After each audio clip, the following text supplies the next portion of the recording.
patriotes yi gars yi ngi ziar ñëpp di bëggee ñëpp bon di ñaanal ñëpp jàmm si dimanche bi di ko ñaanal suñu bopp di ñaan yàlla suñu borom defal ñu ñëpp jàmm defal ko Sénégal bon juste suñu waxtaan rek ci parce que man damay seetaan bon képp lu ñu naan analyste la wala journaliste wala les émissions wala activiste dama lay seetaan bon démb franchement dama seetaan benn live Kaliphone parce que man bokkuma si ñaan du ma seetaan live Kaliphone wala live diw wala live ñu ci bëri boog damay seetaan seen live bon am na ñoo xam moom du ma leen seetaan wax dëgg yàlla comme ay live ay François Hélène Guèye wala ay Doudou Baye ñooñu du ma leen seetaan parce que du ma gis si ñoom benn xam-xam boo xam ni mun na ma jàngal dara wala mun na ma yokk dara mais Kaliphone damay seetaan live am parce que des fois sax ma commenté peut-être du ci def attention parce que mooy loolu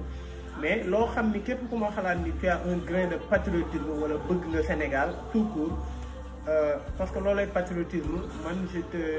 damay am benn intérêt ci yow maanaam dama lay seetaan am na wax ma d'accord ci wala du ma ci d'accord donte sax mus nga ma saaga wala mus nga wax dara ci kii mais man du ma juger loolu nit daal du ma juger par rapport ak nit saaga bu mu saaga rek mais damay xool même moom su nit fi jàkkaarloo man saaga ma xam ni kii am na fitu saaga ma mais du ma xool saaga bi damay xool état bi mu nekk tout le temps damay am retenu xool état bi mu nekk ba saaga ma mais bon dafa am deux choses ak loo xam ni d'accorduma ci li Kaliphone wax bon si live bi bon seetaanu ma yëpp na mais seetaan naa li ci ëpp mooy ñi nga xam ni ñi ngi jël ay photo jàmbur wala ay di diaboliser ay yeneen leader yoo xam ni bokkul ak seen leader bon mais man xaw ma yeneen leader yi quoi mais ki nga xam ne man moom moo tax may wax ci affaire politique muy président Ousmane Sonko parce que maanaam la personne ak li mu wax ak li muy véhiculer ak son parcours kooku moo tax ñun ñu bëgg politique ñun on a un intérêt assez particulier de ce qui se passe chez nous au Sénégal léegi gis nga affaire diabolisation rek du waa Pastef dañoo dem ba sonn ci di contre-attaquer parce que tey li gën a diabolisation bi gën a metti Kali mooy franchement nga jël nit koo xam ni yaayam ak papaam dañ ko fayal jàng ñu sacrifié wu pour moom ñu wàññi li ñuy lekk sax pour mu réussir ci àddunaam parce que yaakaar lañ ko def mu dem ba def concours yàlla may ko mu doon jàngkat dem ba am liggéey pendant 15 ans nga jël benn jour par décret parce que arrangé wu la nga dàq ko beneen bi mooy depuis bi nga ko dàqee parce que bëggoo kenn ku wax lenn loo xam ni dëppoowul ak li nga bëgg wala dëppoowul ak intérêt ñi nga xam ne ñoom nga àndal depuis bi nga ko dàqee ba tey muy 2017 je pense lu nekk dégg na ko Ousmane Sonko nee nañ ibaadu la salafiste la koo xam ne dañuy jël photom pour photo yooyu ngay wax rek laa bëgg répondre un peu bon du question réponse sax mais waxtaan la parce que comme li may wax rek man jour bi ñu la nit ñi taxawee di wax ne de bon man dégguma nit ñi sax mais nit ñi ne comme si nit ñi dañu doon attaqué j'ai dit que c'est pas normal man je suis contre que nit di attaqué nit parce que y a un conflit d'opinion léegi ñu jël ay salafiste photo ñu jël Kalachnikov jox ko solol ko jegetu cuir jël Kalachnikov defal ko sikkim changé ko dénaturé kanam gi nekk terroriste la kooku lañ traité rebelle kooku lañ ne accusé ko de toute chose ñu ne ko kooku moom moo jël xaalis boo xam ni benn compagnie pétrolier Dakar kii kooku lañ sosal ni mi ngi dem kër Macky Sall kooku lañ sosal ni dafa sàcc ay terrain mais kooku noonu ñu sosal yëpp photo bu nekk ñu defal ko kooku lañ jël accusé ko de viol jël jigéen jël kanam def monté ko ci mu def yaram mu neen tëdd ci kaw jigéen te kooku tey imaginaire kooku ñëpp d'accord nañ ni c'est le leader le plus diabolisé de l'histoire du Sénégal amul kenn ku ñu diabolisé comme Ousmane Sonko dañoo dem ba ubbi benn comité loo xam ni juste pour diaboliser Ousmane Sonko ñii juste pour répondre di saaga ñii pour ñu nekk ay faux compte ay prête-nom pour mën a di passer comme Pastef di saaga ay sëriñ donte am na ñoo xam Pastef lañ nekk d'une manière indépendante ñuy saaga ay sëriñ mais tey su fekkee diaboliser bi ngay wax la wala su fekkee jël photo jàmbur publier ko loolu waa Pastef dañoo dem ba sonn ko te loolu yow di nga ci d'accord ak moom léegi tey suñu demee ba loolu dem ba nag ñu ne lii kat ça va parce que c'est trop léegi il fallait que ñoom diabolisation buñ def wala sos bu ñu sos ñun ñu toog ko wut les preuves dindi ko loolu moo indi loolu parce que tey ay du yam ci boppu borom affaire bi continuité lay am kay day def kay dindi ñu contre attaqué noonu moo am parce que contexte bi ñu toll waruñu ko tëkkaleeg ak li xew ak 10 ans ci ginnaaw parce que tey soo xoolee li xewoon mënul xew nii parce que le monde avance dinañ dem ba affaire yi day gën a metti day gën a sophistiqué day gën a insolent mais lépp lu xew rek da ngay xool tey ci ki nga xam ni ñu wër kooku ñi nga xam ne ñoo ko wër ñu tax ñu naan ñu ko wër pas des personnes indépendantes yoo xam ni ils font ce qu'ils veulent dañuy saaga ay nit di wax lu ñu gën man tey bon nga jël ci man par exemple man tey àdduna du neex ba ma saaga nit àdduna du neex ba nit saaga ma saaga ko preuve yow saaga nga ma mais dama jàpp ni bi ngay saaga peut-être tu avais mal compris wala état bi nga nekk moo tax nga saaga man noonu laay jàppee bi ngay saaga Ousmane Sonko bër ki dem man jàpp naa ni kii dafa mer wala attaqué nañ attaque mu kii ko Ousmane donte nag xam naa ni il faut avoir un peu de retenue parce que bon xaw ma nag gis nga sax message naa la wax la ko bon sama message peut-être amul la intérêt mais man damay def li ma war a def suma àdduna mooy loolu beneen bi mooy affaire ethnie dafa am lu ci président Ousmane Sonko wax que j'aimerais bien ñu déglu ko parce que tey bon dégg naa nga ci affaire ethnie lu bëri parce que il faut même des fois éviter di soulever loolu parce que tey soo ko médiatiser rek day am lu mu nuru bon xaw ma ndax loolu nga ci jublu mais des fois dama naan kii peut-être am naa problème peut-être waa Pastef peut-être il fait un clin d'œil à fi nga xam ni foofu la bokk te du fenn fu dul Sénégal mais su fekkee da nga ko jël d'une manière partielle rek nga cité fi nga bokk tagg li nga bokk loolu c'est très bien nga tagg li nga bokk mais aussi soo nee ay alpulaar soo leen génnee Sénégal dara du fi des wala lii affaire yooyu il faut éviter ces discussions comme yow dañ lay déglu il faut éviter ce genre de paroles de propos pour man je suis pas d'accord avec ça bon ku nekk libre na nag nga continuer nekk sur la lancée bi nga nekk mais am na waxu Ousmane Sonko boo xam ne bi mu defoon Bignona bon loolu dama bëgg ñu déglu ko d'abord pour ñu xam ban position le président Ousmane Sonko am ci affaire ethnie war affaire waaso loolu lim ci wax moo gën a rafet ci leader bu mu mënti doon lim ci wax. Je veux lancer un message d'ouverture et de tolérance. Nous sommes un seul et même peuple. Ce qui fait le ciment de ce peuple, c'est que indépendamment de nos religions, indépendamment de nos ethnies, indépendamment de nos régions, nous avons toujours mis les bases d'une cohabitation pacifique et d'une cohabitation entre les peuples du Sénégal. Les gens ne sont pas ici parents ou amis, ils ne sont pas compagnons parce qu'ils sont de la même ethnie, ils ne sont pas compagnons parce qu'ils sont du même village. Les gens se rencontrent, se connaissent sur la base de valeurs et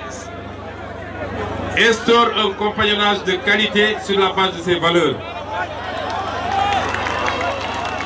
La Casamance en est l'exemple type. Dans notre programme politique, le programme de campagne, et dans mon livre Vision que j'avais sorti, Solution pour un Sénégal nouveau, j'ai dit dans ce livre-là, j'ai un chapitre que j'ai intitulé Réconcilier nos identités. Ce que je veux dire par là-bas, c'est que ces dernières années, on a piétiné ce qui faisait le ciment du Sénégal. Ce qui fait le ciment du Sénégal, c'est que nous sommes tous frères et sœurs. Chacun d'entre vous a un ami qui est Mandeng, ou qui est Poulard, ou qui est Wolof, ou qui est Serer. Partout où je suis passé au Sénégal, depuis le Fouta, le Nord, jusque-là en Casamance, les premiers qui sont sortis pour m'accueillir, c'est mes propres parents Diola qui sont insérés dans ces sociétés, qui vivent en paix avec les gens qu'ils ont trouvés là-bas. Ici, quand vous venez en Casamance, c'est l'exemple type du melting pot où toutes les ethnies cohabitent dans la paix, dans la sérénité et dans la tranquillité, dans le commun vouloir de vivre ensemble. Le Sénégal, depuis l'aube des temps, s'est bâti sur la base de cette solidarité. C'est la solidarité, ce que les Wolofs appellent kal. Vous verrez des Diop et des Ndiaye, c'est des kal. Vous verrez des Cissé et des Diakhaté, c'est des kal. Vous verrez ici des Sonko et ceux que je ne veux pas nommer. Les plus vilains de la Casamance, c'est des kal. Il y a les kal entre les ethnies, entre les Sérères et les Diola, c'est des cousins. Entre les Sérères et les Toucouleurs, c'est un cousinage à plaisanterie. C'est ça qui fait la force du Sénégal. Vous voyez cet homme qui est là derrière moi. Vous le connaissez peut-être au nom de Limousine. Son nom de famille c'est Diop. C'est pas Diatta, c'est pas Badji, c'est pas Sonko, c'est pas Sagna. Il n'est pas de la Casamance, il est de Rufisque.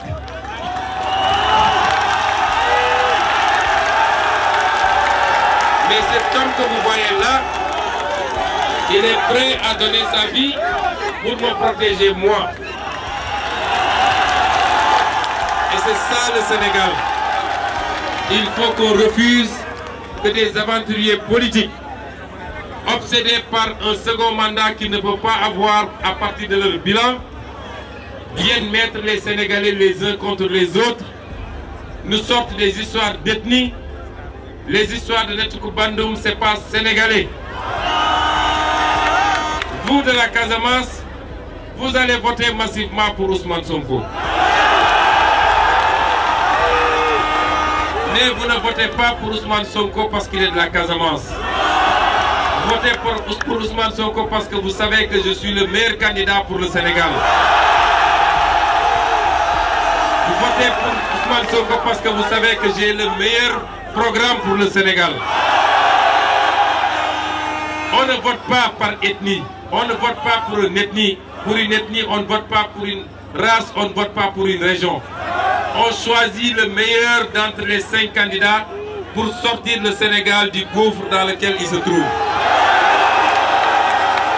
Et je veux vous dire ici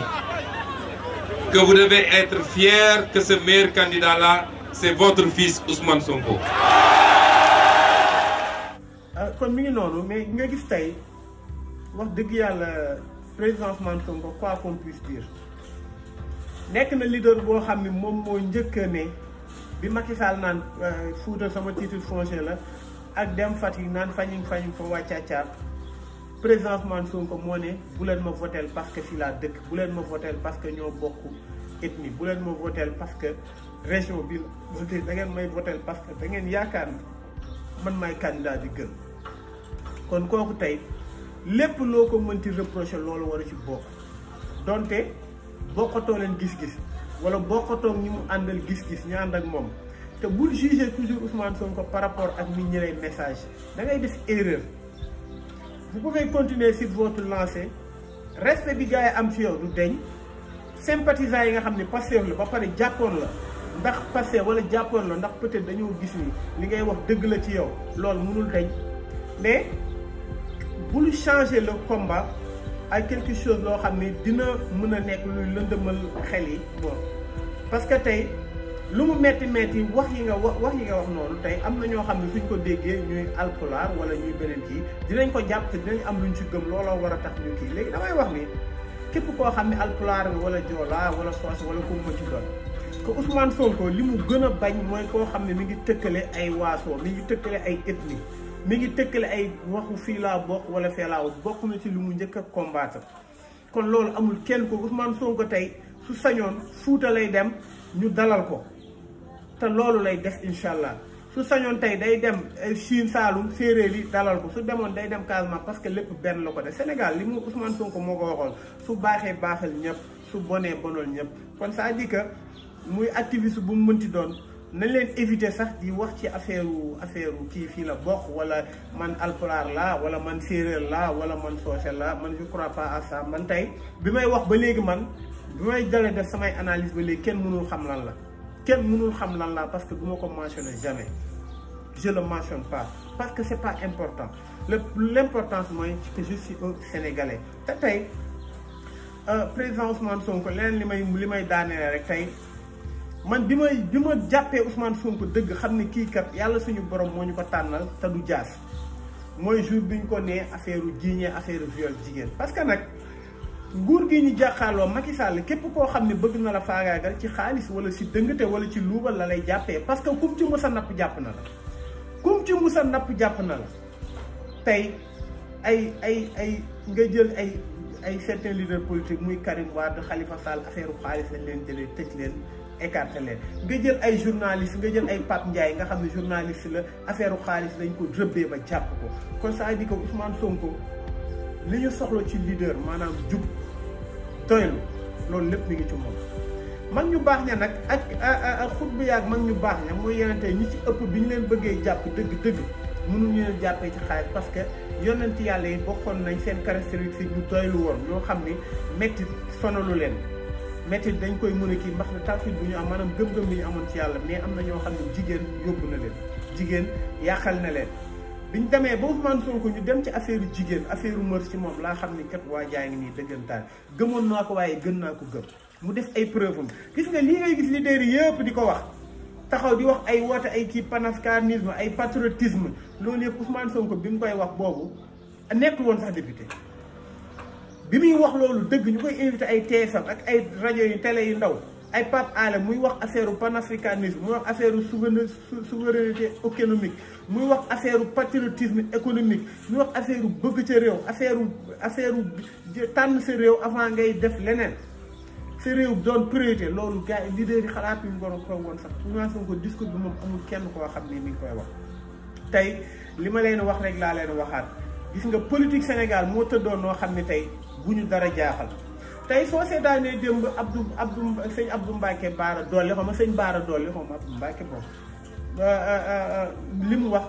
ak position bi mu amoon si Ousmane Sonko c'est-à-dire que mi ngi commencé tirer c'est la politique politicienne c'est-à-dire que tey ñoom seen intérêt la ñu gis léegi Ousmane Sonko ni ñu ko doon défendre ak dëgg bi mu dëggoo doogu léegi nga door a gis di nga gis des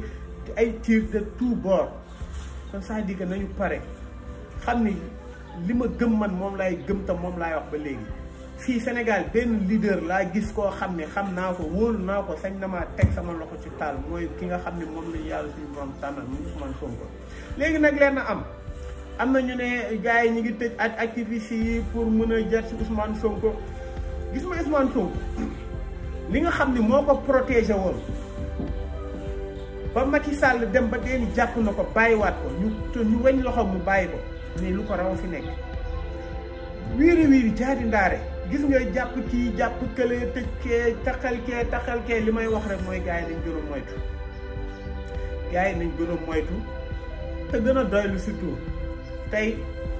ñi ñu jàpp ñëpp ay ñoom Simon ay ñoom kilifa ñëpp ci affaire xaalis ak affaire bëgg lu yokk sa kii moo tax donte dossier bi man dama gëm ni c'est bidon dossier bi c'est vide parce que amul plainte parce que amul lenn loo xam ni di amul